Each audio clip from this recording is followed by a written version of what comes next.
Welcome to Fail Succeed, a podcast about how failure is a key part of being successful. On today's episode, we're talking to Sébastien François, the founder of Induo, a company doing some really interesting things with smart fabrics. So let's jump straight in. Welcome to the show, Sébastien. Thanks, Dan. So Sébastien, I've known you for a while. I know what you guys are doing in Induo. I think it's an amazing business. It's really exciting. So why don't you just give us a quick overview of what you do at Induo and what the company is? Sure. So at Induo, Induo, so we do innovative fabric for dress shirts, and our first fabric is resistant to stain and sweat. I think the best way to explain it is to tell you a bit of an anecdote. Please. Last summer it was my wedding. It was in France. It was really warm, sunny day, amazing. And you want to look your best. It's quite complicated to look your best when it's warm and it's as stressful as a wedding. But because I had a shirt made of Induo fabric, like the shirt looked perfect, which was already an achievement. And more than that, in fact, I did a bit of a mistake because it was in a French castle and I forgot my spare shirt for the day after, which is highly unfortunate because when you danced all night, I mean, I guess you imagine what your shirt is supposed to look like after then. And amazingly, the shirt was still perfect. It didn't smell anything. It looked perfect. So we clearly don't advise using our shirts 2 days in a row. I mean, it's not made for that, but it does work. And tell me how hot was it? The temperature in this castle? I mean, or not in the castle, but what kind of temperature are we talking? South of France or middle of France? Probably like, I mean, it's hard to say because it was my wedding, but probably something like 32, 35. But it's mainly the fact that you danced all night and wedding's a stressful thing. It's an amazing thing, but it's a stressful one. And I'm probably someone who sweat quite easily. Right. Yeah, but I mean, on your wedding day as well, of course, you're going to be more stressful and more sweaty, I imagine, right? And then if you're tearing up the dance floor as well, the temperature is even hotter. Definitely. Yeah. So, okay, well, that's really interesting. And that's kind of, that was kind of I'm not saying the wedding was the inspiration for your business, but that idea of being able to not worry about sweating in your shirt was kind of the inspiration. Is it? Have I got that right? Yeah, I mean, our goal is to create, I mean, we're really about shirt fabric, but our goal is to create a shirt which resists stain, sweat, and doesn't need to be ironed. I mean, basically, we just want to solve every kind of issue you can have with your shirt. Basically, the idea comes from mountaineering. I mean, I do a lot of mountaineering, and in mountaineering, the clothing is really advanced. It's really functional. You can do plenty of things with it. And but the idea was not to make a shirt for mountaineering, but you got the inspiration. Exactly. I mean, tell me a bit more about it. I interrupted you there when you were in the flow, but go on. No, I mean, it's exactly that. It's like in sports. It's not only in mountaineering, by the way. In sports, you have plenty of innovative textile, innovating clothing, but it looks like sport clothing for sure. I mean, some people like that. I mean, there is all these trends with like wearing yoga pants at work or this kind of thing. It's mainly for women, by the way. But some people just don't want that. Maybe that's very French of me, but I definitely don't want to wear casual clothing. I'm even not for my wedding. I'm even just at work. Yeah, no, I mean, I totally hear that. And you know, that, like you say, there's this real athleisure trend, and women in particular wearing their yoga pants everywhere. But for sure, that's not suitable for every workplace, right? And particularly your background before you started Induo was a professional kind of work background, wasn't it? It wasn't. Yeah, you weren't working in media or something. I was a strategy consultant in banking industry. So yeah, I mean, I think once even someone told me that my tie was not straight enough. Really? So it was definitely not about wearing yoga pants at work. That's that French attention to detail and style, right? Probably, but I think it's the same here in the city. You definitely need to wear a suit. I mean, maybe not if you're in markets, but I would say in most banking work. And you're still going to have this issue of having like some very stressful meetings or job interviews. I mean, my goal in a way is to say, when you go to a job interview, like any day that really matters, you need support. And this is what we give you with our shirts. So going back before I interrupted you, you were saying that you were doing a lot of mountaineering, and so in those kind of mountaineering trips, you were wearing this performance wear, to keep you warm, to keep you dry, etc., etc. Yeah, I mean, everybody knows like brands like Gore-Tex or like other kind of sportswear. It's really advanced. It helped. I mean, you definitely couldn't do the kind of thing we are able to do now in mountaineering without this kind of performance clothing. And then the idea is to say the same thing with your everyday performance. Was there like a pivotal moment where you said, it clicked into place, and you thought, okay, this is what I'm wearing to do mountaineering, and maybe I can apply that so that when I'm on the metro every morning into work and I'm arriving all sweaty after a horrible commute, is there a way I can transfer that into this area? Is that how it happened, or was it more kind of just a gradual thing of I thinking? mean, first of all, I tried to buy something answering my problem. And I didn't find anything suitable. I mean, I started collecting all those different shirts, which was supposed to help me on that, and none of them really answered my problem. So it really goes down to a problem I had. I tried to buy a solution, but I didn't find anything suitable. Then I start talking with some experts on the field about is it possible? Because there cannot be any solution just available because it's not possible. But like a lot of people from the field told me it would be completely doable. By the way, which is a real learning, because it's not because someone tell me it's doable that you're going to be able to have something 6 months later. Because all in all, it took us between a year and a half and 2 years to get the first product. Even if when I started, I was really convinced we would be able to do something, I would say something like 6 or 9 months. It always takes longer. What were your goals when you started that? Did you have an idea how big you wanted it to be? Did you already think this is going to be a company I take outside financing for? Or did you just think this is a cool project and I'm going to see where I go with it? I wanted it to be big, also because my first company was small, so I wanted to do something bigger. At that time, it was not about selling fabric, it was about creating our own brand.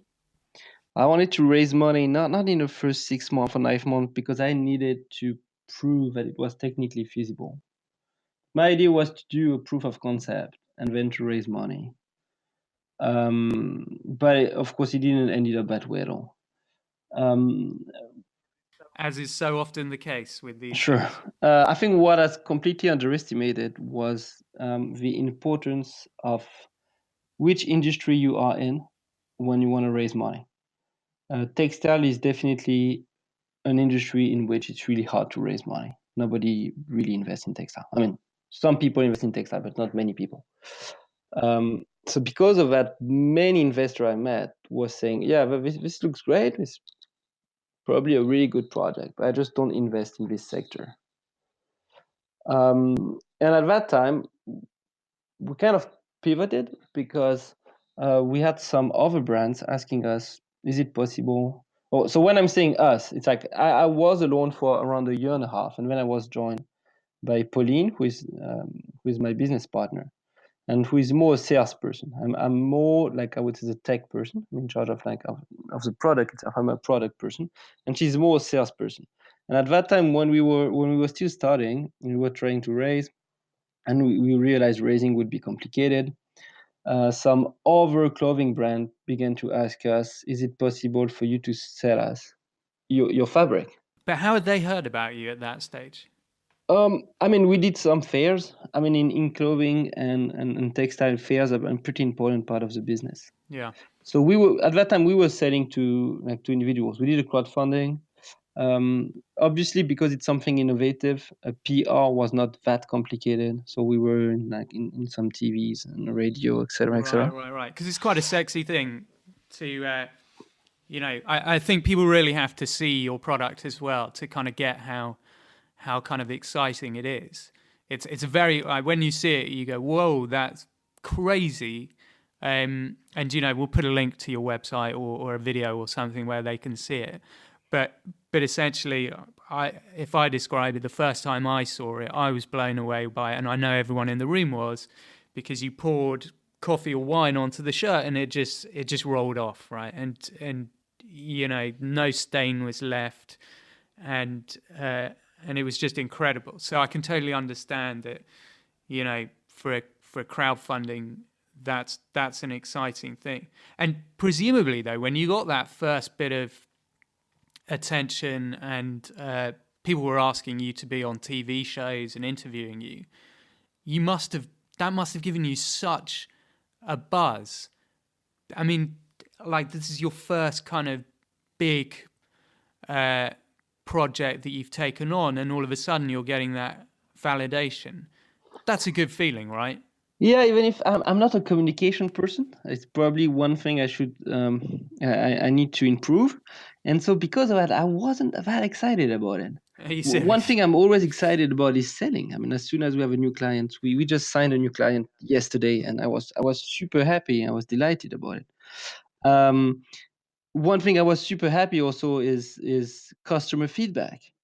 I would say if I were to talk about like the challenge, like the emotional challenge of starting a company, one of my biggest low point or like lowest point in this company was at the beginning of the product development, like some of the tests were not very convincing.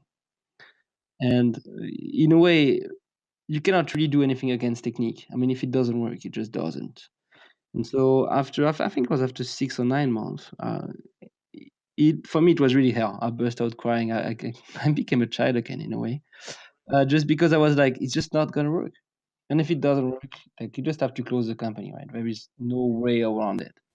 And so, but that's really interesting, and this is kind of exactly what we want to talk about in the series of interviews we're doing for this podcast.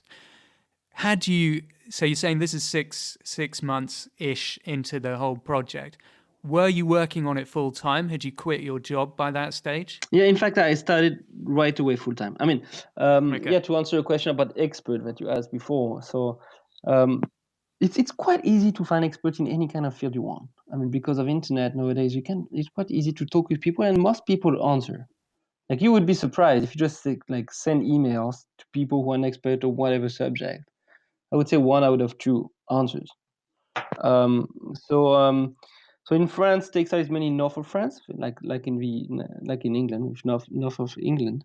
It's like a historical textile region. So I contacted people from engineering schools, and also there was this hub called the Center of European Textile Intelligence, where there is an incubator. So I contacted them. I eventually joined them, and as soon as I felt it was possible, I quitted my job and went full time. I think if you are able to work part time when you start a company, that's great on a financial perspective. I think it's emotionally really hard to be able to do your job properly. And if you like, for example, strategy consultant, this is a really challenging job. Doing that properly and still have the energy and focus to start a company afterward, like I don't know, during the weekends or really late at night. You need crazy willpower. And I thought I wouldn't be able to do that. That's why I decided to go full time. And here again in France, we have this like unemployment benefit. So I was paid by the state for a year and a half, like half of my former salary, which was clearly enough for me to live. So the risk was lower. Yeah, but in that, so you're 6 months in, you've quit your job, and okay, the financial pressure is off because of what you just said, but presumably you'd invested a bit of money to get that far with the tests, right? The technical sort of Yeah, testing. sure. I mean, I put all my savings. In fact, when I was a strategy consultant, I knew I would start a company later on. So I saved as So much you as were yeah, saving yeah, money. exactly. Yeah, okay. And but that kind of stage where you're 6 months in, you've given everything up, and I kind of think I know what your answer is going to be to this. But you presumably at that stage, like you said, you burst into tears, you became a child again. That your dreams are crushed right there, right? You're going, this is what I thought was going to be my big idea, and now don't think it's possible. Tell us a bit Yeah, about that. it's more about the emotion than money. I mean, I'm not saying money doesn't matter. Yeah, Money is crucial. Starting a company is but you about could go money. and earn more money, But I sure. could find a job again. I mean, I have the chance to have really good degrees. I mean, strategy consulting is the kind of experience you can build on. I would have been able to find another job, but it was not really about that. It's about you invested so much emotion, right? About saying I'm going to do that. So I moved because I moved to another region. I was already with my wife at that time, even if we were not married. So you decide to take an apartment alone. It's not nobody likes that. You work you work your ass off. You do everything you can, and then you realize, okay, that's just not going to work. Yeah. Were there any feelings of like uh, embarrassment? Yeah. Were you a bit kind of And yeah, ashamed? one reason you don't want to stop is because you're gonna have to face everybody, telling them, "I told you I would do that and that, but in fact, it didn't work out." But in fact, what helped me, but that's very personal. I think for each person is a bit different. Is so I'm a trail runner. I do a lot of trail running. I mean, at least I was at that time. And when you run, let's say 80 kilometers, which in trail is pretty average length, you're gonna think several times in the middle of it that you're never gonna make it. Usually, when you start, you're fresh, you're super happy because being in a competition is always a good day. It means you didn't enjoy yourself or whatever. So I would say the first 20 kilometers probably you're super happy about it. And after something like 25, 30 kilometers, you're gonna feel I'm exhausted, and there is still 50 kilometers to go. It's just impossible. I'm never gonna be able to do it. And the way to solve that, at least in trail, is just to just don't stop. I mean, walk if you need to walk instead of running. Run slower. Just don't stop. Um, That's a really interesting way of and looking then, at I it. mean, it happened to me pretty often in this kind of competition to walk for an hour. And after 1 hour, surprisingly, I don't know how like the psychology of that works, but after 1 hour, maybe you feel fresher. Maybe you just like this mood swing just stopped. You feel like I'm gonna make it, and you 100% convinced that you're gonna make it. And then the cycle start again and again. And so when I was in the middle of that in entrepreneurship, I thought, okay, this is just the same thing at a bigger scale. Amazing. I love this, Sebastian. This is, I mean, you're really, that's the perfect analogy. I'm not a runner, by the way. I think I would last about 800 meters, let alone you're saying 20 kilometers. I'm really happy. That wouldn't be the case with me, but I love kind of the sentiment behind that. So, okay, you reassessed, like you had that low moment, and then you thought, well, maybe we can't do it technically that way. We're going to try another way. Is that what happened? Yeah, I mean, it would be really complicated, and I think for IP, I may not be allowed to go into the technical detail. But I would say for the emotional part, the other thing which was really important is I was supported by my wife and my sister. I called both of them, told them like I'm just gonna fail, and they had this. It sounds a bit cliche, right? But this speech about yeah, but it doesn't mean you're a failure. In fact, my wife is really funny about that. Also because her dad is an entrepreneur, which is one of the blessings of my life. She as soon as I have a business failure, the first thing she answers is, "Yeah, doesn't matter." And in fact, it's really funny because you could think, yeah, but maybe she should support you, etc. No, the fact that she said, yeah, it doesn't matter for me, it's a support in itself because it means if I completely fail my business, that won't change anything in my personal life. And when you think about it, failing a business, it's not easy emotionally, but it's not as if your kid had a disease, very important disease, or if you had someone in your family dying or whatever, right? It's all in all, it's still just about business. And so having this kind of perspective from like people around me saying, "Yeah, we love you," right? It's not about that. Was really important for me because when you put the pressure out and you feel, okay, I'm going like in trade, you think I'm just going to walk again and we see what's going to happen.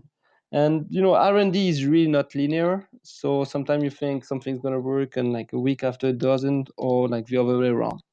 And things just solve themselves. Yeah, yeah.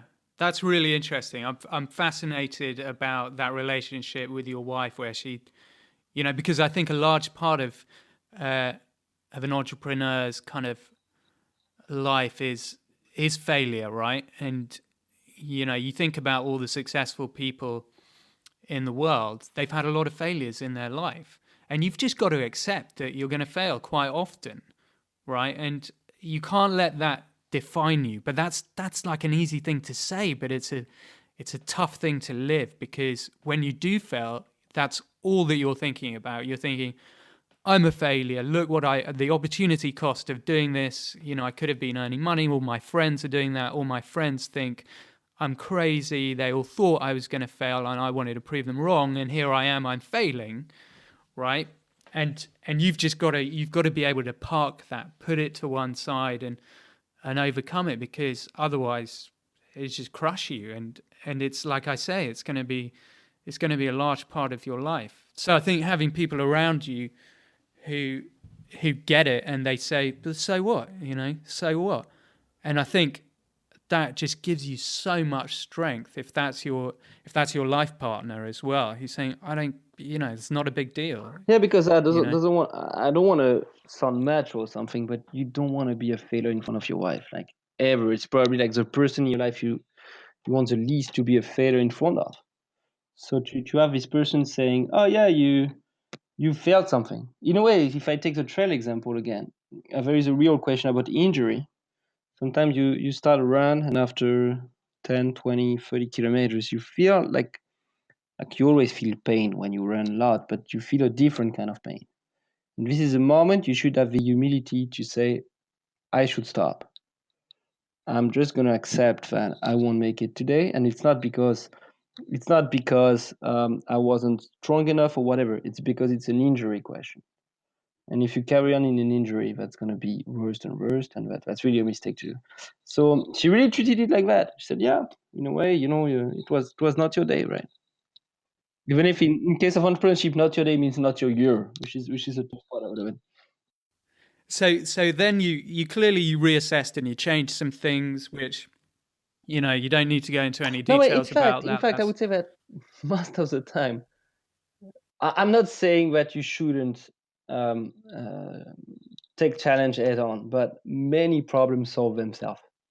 I'm sometimes surprised. Well, this is really emotional, and this is really like the way I feel entrepreneurship could be very different from other people. But one thing which always amazed me is there is a mix of, in a way, you feel very lonely because it's like if nobody's going to help you, it's nobody's job to help you. But also, in a way, you could say that the world is helping you when you don't think about it. Like one of our biggest clients just happened by chance, like completely randomly. And if we didn't sign that client at that time, the company would have just closed because I mean this revenue was crucial. And I know plenty of stories like that, not only for me, but for plenty of people. When you have this question of innovation, there is also this question of suppliers, like you never really innovate alone. And so we met the right person. I mean, I met the right person at the right moment. And in a way, you could say the right moment could have been 2 months earlier, probably. But anyway, I met this person before it was too late, which is the only thing that really matters. But the important thing to say there is you obviously, as an entrepreneur, you can't sit there and wait for those things to happen. You've got to be hustling all the time, and then having faith that at some point those things will come to Yeah, one fruition. book I really like, it's like Turning Pro from Stephen Pressfield. It's about being an artist or an entrepreneur, in all case, working alone in a kind of creative way. And he says that you need to work every day because one day there's going to be a crack in the defense. Like most of the day, you're going to have defense in front of you. Like, he has this concept of resistance. And he said, every day is going to be resistance in front of you. But one day there's going to be a crack in the defense. And if you hear every day, you're going to be there the day where there is a crack in the defense. So I would say, yeah, you cannot wait for things to come to you. But I would say most of the job is showing up. if you show up every day, if you just do whatever you can, even if it's sometimes completely like almost nothing, but if you show up every day and do whatever you can every day, one day or another, something's gonna rise. Well, so how many years ago was that when you So started it's in been Duo 4 years I work on Induo. 4 years. And now we're a little bit further down the line. Obviously, the reason I know you um, is through an accelerator that we both went through in London. So you did that, and you've grown quite well. Tell us a bit about the stage you're at now and how things are going. So we are mainly a bootstrap company. So everything is about our clients. We have more than 30 clients now. And so we are looking to raise pretty soon, by the way. We don't need it. We are profitable. But there are a lot of opportunities we currently cannot take just because they're a bit capital intense. But yeah, I would say one thing I'm the most proud of currently is there are more than 15,000 people, like 15,000 shirts which have been made out of a fabric. So there are thousands of Wow, people that's who incredible. were our technology, and that's that's our goal. Or our goal is to serve our clients or our clients' clients, but to serve the users. And we have some amazing feedback. Some people saying it changed their life. People saying like really like a bit like my own story of my wedding, but for other people. So first of all, I was super happy to live that for myself, but it's even more like rewarding to hear it from other people. That must just be the best feeling in the world to like when things are bad and you just lie in bed at night and you remind yourself, well, 15,000 people are wearing one of my shirts, and most people don't ever have that, right? Most people do not touch 15,000 people in that way with what they do. Something you created yourself. That's pretty Yeah, I powerful, mean, isn't it? the other crucial feeling for me is like the one about my team. Um, like several people of my team told me regularly that working in this company was the best thing that happened to them. That it really changed their life, and Really? this is crucial because your company is not. I mean, of course, here again, you don't want to lose money. You don't make that to lose money, but you most big entrepreneurs I know don't make it to make some like the biggest amount of money possible. At least I don't. I mean, I think it's about the journey. It's about what you learn about yourself, what you learn about others, and yeah, this feeling that you help people developed in the career, but also as person. For example, my business partner, she say pretty often that it really changed her mindset and the person she is, the fact that she joined this Really? company. That's This amazing. is something I'm really proud about. Yeah, yeah. And so in that period, in the last couple of years when you guys like so you got through those first sort of the first year or whatever, first 2 years where you were kind of doing the crowdfunding and you were refining the technology. And so you were at that point then where you go, okay, we've got something here. But in the last couple of years, have there been any moments like that one at the 6 month mark where you thought we're not going to make it? This So is yeah, every day is a challenge. Okay, another book I really like is the hard thing about hard things, yeah. and Is that Ben Horowitz, isn't it? yeah, Yeah, exactly. And when you realize that he sold his company for something like 1.5 billion, I yeah. think, and he says that out of 8 years, 6 years out of eight, he thought the company would just Are you bankrupt. serious? So then you realize that every day is a challenge. Yeah, yeah, yeah. But no, every day is a challenge. But I would say I had one other very low point. Tell me Because about that. challenge and low points are a bit different, right? Like the other low point I had was with one client. It was a big retailer in France, so our biggest order so far, Yeah, and we got some production delay. Like we were 2 weeks late. a production delay. Yeah, and when you work with big guys, they don't really accept these kind of things. And I still don't know if it was a negotiation tactique or if it was really them thinking not to take it. But anyway, they told me, okay, if it's too late, we're just not gonna take just not gonna take it. And here's the thing: we do fabric, so we have to produce before selling. So we had produced all of it. It was a bit late, but it was under production. So So sorry, just to make it clear, yeah, this client expected the fabric at some point in time, but your suppliers let you down by being late. yeah. I mean, we had part of the responsibility too. What I mean is, all in all, yeah, like all in all, the production was late, Okay. and then the client said, if it's late, I'm just not gonna take it. And it was such a big production, a big order, that it was life threatening for the company. We would probably have bankrupt, because we would have found some other client to sell that to, but it would probably at a lower price. But most of all, it would have taken us a lot of time to sell it, and we needed the cash like right now. So what, like, the day you found that out and you thought this could be the end, how did you feel? So I got this email from the clients. I got it on the phone,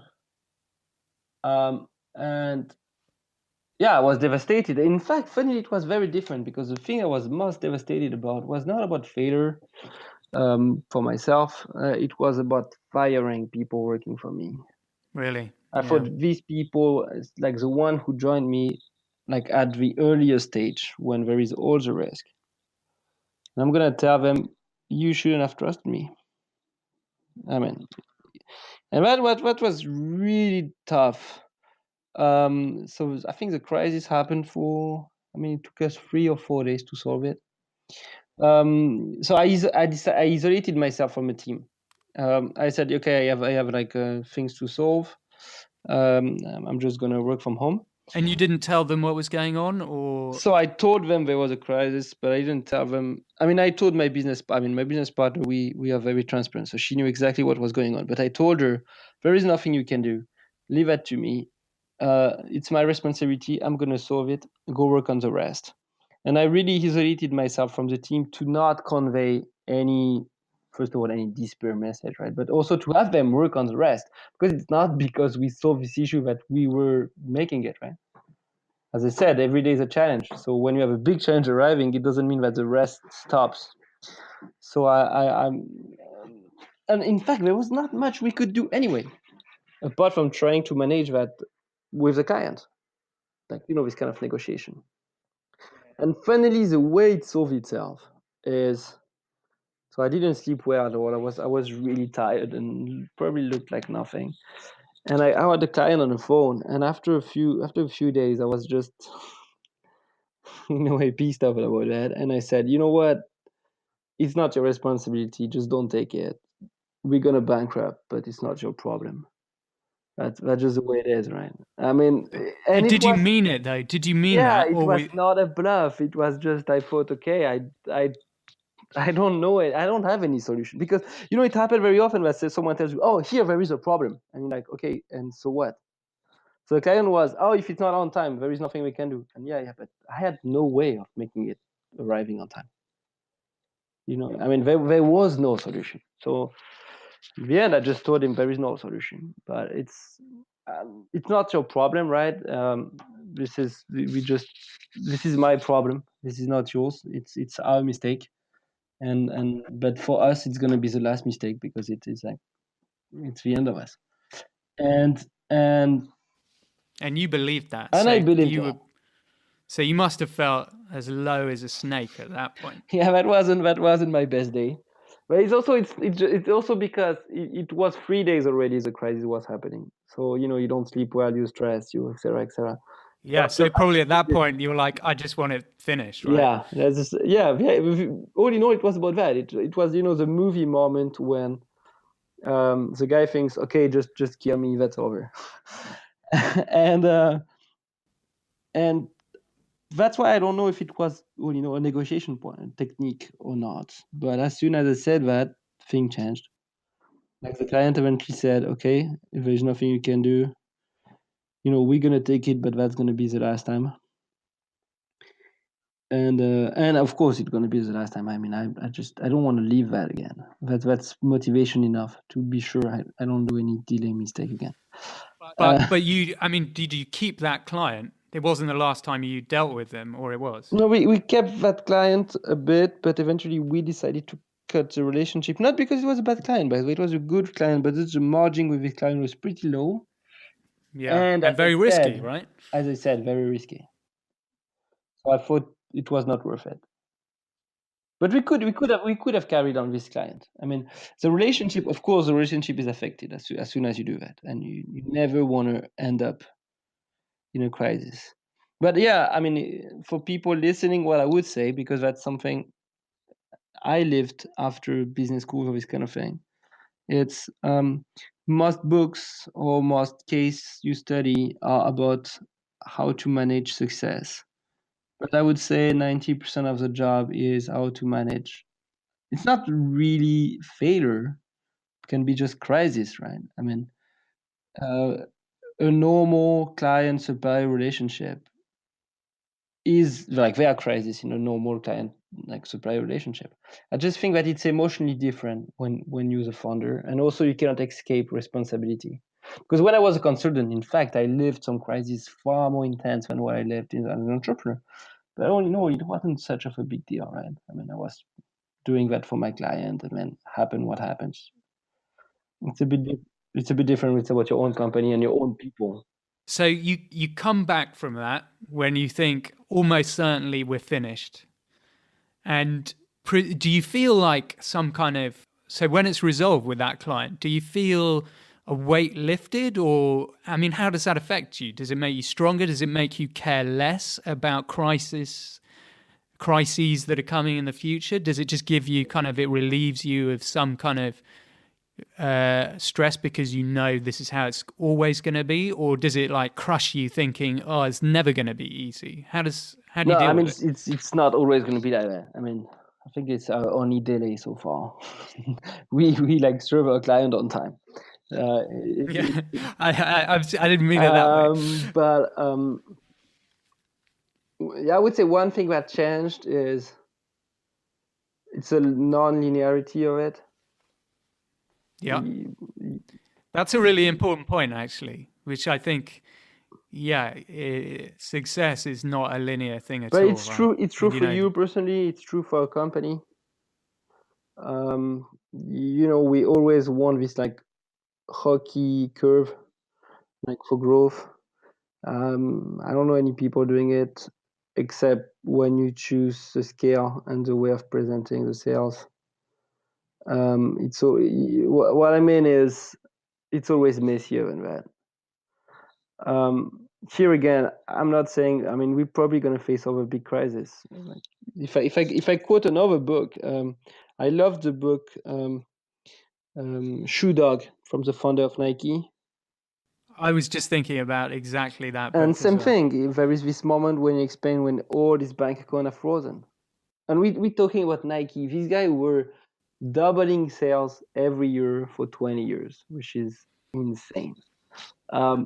That's an amazing book. I mean, that just anyone who wants to get into entrepreneurship should read Shoe Dog, because this guy is like the most successful brand entrepreneur of all time, probably, and yet until the day they IPO'd, he feared that they were going to go bankrupt every day. Right? I think he says that in the Yeah, I book. mean, they have huge cash management issues because of inventory.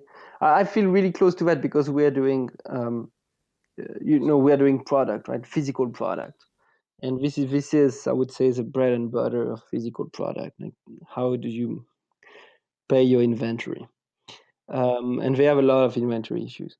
No, I would say I wouldn't say. I mean, I wish I could say I became a complete other person. We all like this kind of story when there is a crisis, and afterward you became completely different. Um, no, I mean, and also like it's not because the client said yes when it's over. You're still afraid what's going to happen when, etc. Is he going to pay? I mean, until the cash is on my account, I'm never completely relieved. By the way, same thing when you sign a new client. Because as I said, it's my business partner who mainly takes care of sales, even if everybody's always taking care of sales. But when she's entering a new client, usually she calls me and she's like, "Oh, you're not partying at all," and I'm like, "Can I see the contract?" or like, can I see the bank account? Like, give me a moment. Because so many times we had these expectations and it's like something happened. But it's just part of what it is. Um, but yeah, I mean, in fact, when I thought we would be over, I thought I would start this company again a few years later. Just because the thing that drove me and still drives me every day with this company is, as I said, some of our customers, maybe not of them, but a big part of our customer, they are, like, I would say, fanatics about our product.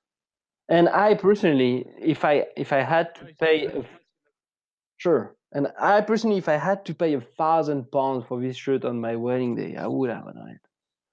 Because wedding costs hell of fortune. You don't want to look like a fool. Yeah. You say you're not a great communicator, Sebastian. That's some brilliant marketing speak right there. Founder of the company says he'd pay £1,000 for his own product on his wedding day. I love that. Yeah. But so what I mean, or like, I mean, I'm 100% convinced there is something there. And if the company fail, it's and if the company can still fail. If it's failed, it's gonna be about us, because not only me, but like mostly me taking the wrong decision, or not choosing the right business model, or not choosing the right don't managing the right customers the right way, or whatever. But I still think that about the vision of the company. I think the vision of the company can only happen if it's not us doing it, someone else will do it. But I cannot envision. I don't think the future can be without that. It sounds too logical for me. Yeah, and I love that passion that you have for the product. And that was, from the first day I met you guys and I saw you pitching, that really came through to me. And I've seen how people react to your product. It's exactly like you say. I think there is a real love for what you guys are doing.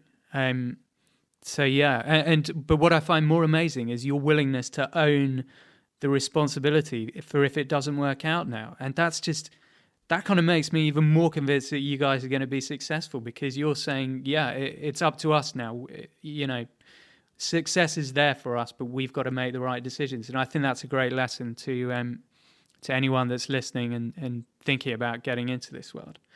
So I mean, that's really, really interesting what we've talked about there, Sebastian, and thank you so much for your time.